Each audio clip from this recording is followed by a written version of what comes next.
I'm hanging out in my kitchen. Have you been hanging out in your kitchen at all? I hope you've been kind of maybe helping your mom or your dad with some of the cooking or loading the dishwasher, that kind of stuff. I hope so. Today we're going to talk about how Jesus does hard things. We'll see how Jesus was willing to do something really hard that he really didn't want to do. What are some things that you've had to do that you really didn't want to do? Maybe you had to get a shot at the doctor's.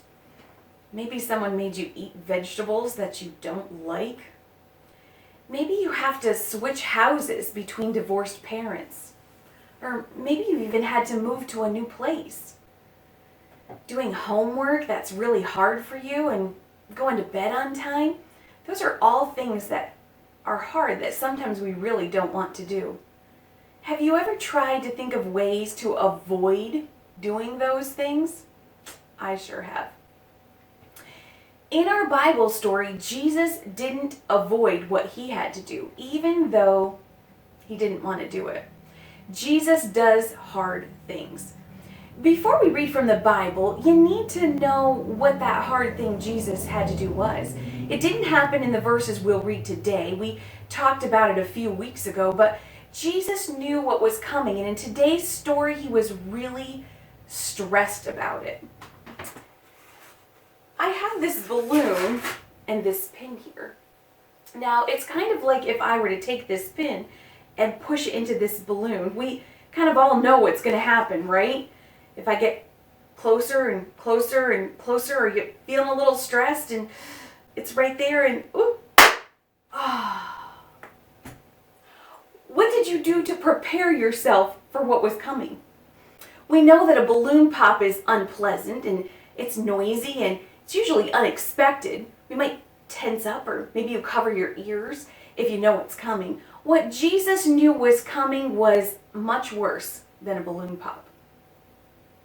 Jesus knew he was going to be beaten, be nailed to a cross, and ultimately die. And he knew he'd be dying for what everyone else in the whole world had done wrong. He'd even be separated from God for a little bit while he took on all our punishment. It was really scary, but Jesus does hard things. In our story, Jesus experienced a kind of tug of war in his heart. There was what he wanted to do and what he was willing to do. To prepare himself for this really hard thing, he prayed. Let's see how it went. Then Jesus went with them to a place called Gethsemane, and he said to his disciples, "Sit here while I go over there and pray." And taking with him Peter and the two sons of Zebedee, he began to be sorrowful and troubled. Then he said to them, "My soul is very sorrowful, even to death. Remain here and watch with me." And going a little further, he fell on his face and prayed, saying, "My Father, if it be possible, let this cup pass from me. Nevertheless, not as I will, but as you will." And he came to the disciples and found them sleeping. And he said to Peter, "So you could not watch with me 1 hour? Watch and pray that you may not enter into temptation. The spirit is willing, but the flesh is weak." Again, for the second time, he went away and prayed, "My Father, if this cannot pass unless I drink it, your will be done." And again he came back and found them sleeping, for their eyes were heavy. So leaving them again, he went away and prayed for the third time, saying the same words again. Then he came to the disciples and said to them, "Sleep and take your rest later on. See, the hour is at hand, and the Son of Man is betrayed into the hands of sinners. Rise, let us be going. See, my betrayer is at hand." Jesus really, really didn't want to go to the cross. He asked God to take that suffering away from him, but he also said he wanted God's will to be done, and that he would do it. Jesus does hard things, so we need to be willing to do hard things too. Even though he didn't want to suffer, he was willing to do that for us because he loves us. And remember, we talked about that's the only way that he could heal our friendship in our relationship with Him and with God. Jesus does hard things for God. God won't ask you to die on a cross, but He may ask us to do some things we're not comfortable with. What kind of things might God ask us to do? God might ask us to be friends with someone who's really unpopular or kind of mean. He might ask us to tell someone about Him, about Jesus, and maybe that would make us a little nervous. He might ask us to stay home like He's doing right now. Someday He might ask you to go to another country and be a missionary. Jesus does hard things so we can do hard things with His help. When Jesus was faced with something hard, His response, what He did was to talk to God about it. He was honest about his feelings, but was committed to doing what God wanted him to do.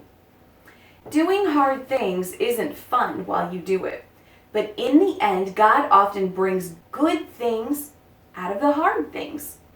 Next time you have something hard, ask God to help you see what good He wants to bring out of it. And remember, Jesus does hard things so we can do hard things too with His help.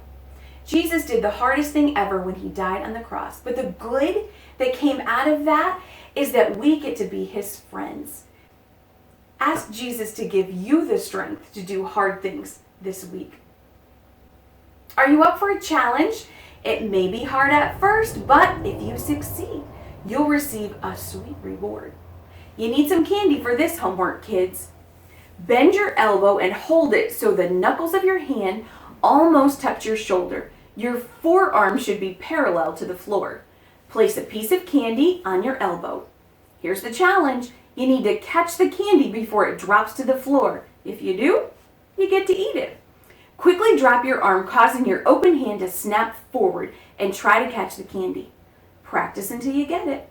You can make it even harder by placing 2 pieces of candy on your elbow, or maybe even 3, and try to catch all of them at once. Inertia helps you catch the candy.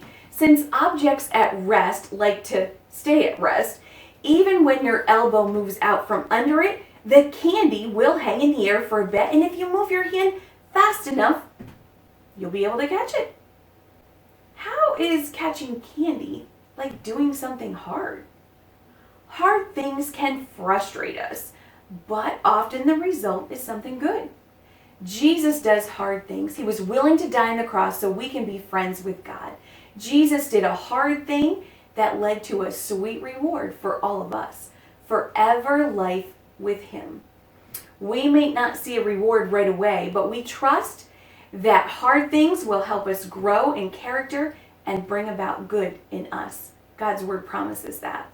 If you try this at home, send us a little video clip. We'd love to see your smiling faces. And until next week, have a great week.